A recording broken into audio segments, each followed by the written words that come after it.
right, guys, Georgia boy here, down in the shop today, tinkering with an APP press, the Lee app press. And some guys were asking about why I ain't made no video. I said, you know, I need to just go and do that and get that behind me. And so I received this press week before last, I think, as a gift from Cranky. He sent me a new press. He sent me some of the shell holders and some of the new style sizers that go with it and all that. And you know, you think you know somebody. You think you really know somebody, and then you find out they go to Luke Bryan concerts and send you a APP press, and you begin to wonder. But nah, all jokes aside, I want to thank Cranky for this little press here. And I thought I would, I've been tinkering with it for a few days, so I thought I'd give my thoughts on it. Not that anybody cares, and there's a bazillion videos on this thing, but I'd give my thoughts on it. All right, after tinkering with this press for a few days, give my thoughts, and then I've got a few questions about it for other guys who have this press and who have done a bunch of leg work already. As far as the build quality and the strength of the press, it is sufficient for its intended purpose. It's not for resizing 50 BMG brass. It's a processing press to make quick work, prep work of brass and sizing bullets. And for that, it's plenty strong. I read the instructions. I set the press up, and it works as it should. I hadn't had any issues. I haven't broke anything. It just works. It does what it's supposed to do. So for that, it gets a thumbs up.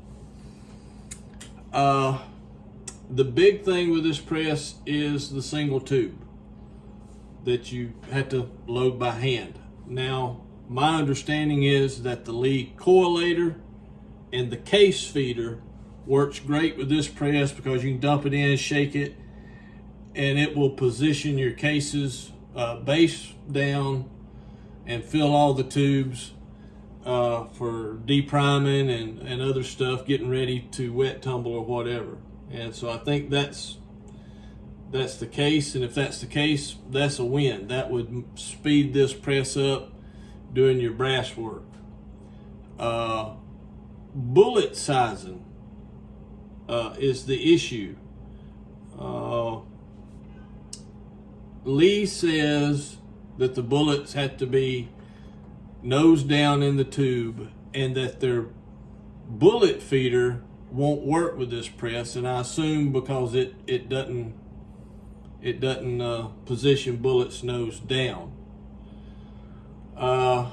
So what I did was I filled the tube with these 250 grain bullets for 38.55, and I put them up and down and up and down, and it sized all of them, no problem. Now these were flat points, and so I thought, okay, most of my stuff is flat point bullets that I size, and so if the case coilator or the Lee coilator and the bullet feeder will fill the tubes, it just won't put them nose down. That doesn't matter then to me with all these flat nose bullets that I do. So is that the case with the Lee bullet feeder? It'll load the tubes, it just don't put them nose down. You guys let me know. And so then I thought, well, what about 9mm? These little bullets, and they still have a flat point. It's the Lee Tumble Lube truncated cone. That's the pointiest bullet I got. And so I've set it up to size these, and all of the bullets are based down in this tube. And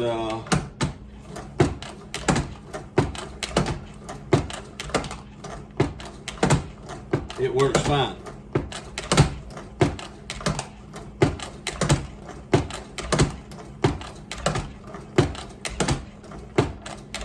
Maybe there's some round nose bullets of really soft lead and you're sizing it down 3,000 or 4,000, and they would do well nose down. But what I'm seeing is I don't need bullets nose down. I just need something that'll fill this tube besides me. And so I'm thinking, I don't know, maybe the lead bullet feeder with the coilator will fill the 4 tubes and they just won't be nose down. And if that's the case, I don't see what the issue is. And so with a cheap lead coilator and brass feeder, and with the bullet feeder, this press should run efficient. I don't know, unless something else is happening that, or will happen, that I don't know about. But in cases where bullets do, let's just say there's a case where bullets do need to be sized nose down, and you've got to sit there and fill tubes by hand. That's for the birds. Neither should you have to buy a Chinese motor and 3D print parts to build you an electronic coilator, or buy the competitors. Lee should build it if that's what the press needs. John Lee, if you're listening, you should build it, and build one of those to make your press run efficient. But what I'm seeing, everything's working as it should. I guess I need to order the coilator, the brass feeder, and the bullet feeder, and see if that bullet feeder will work. And it doesn't seem to matter if they're up or down to me. So that's my thoughts. It seems like it's a pretty good little press. And Cranky, thank you for sending it to me, my friend, and I'll catch y'all on the next one.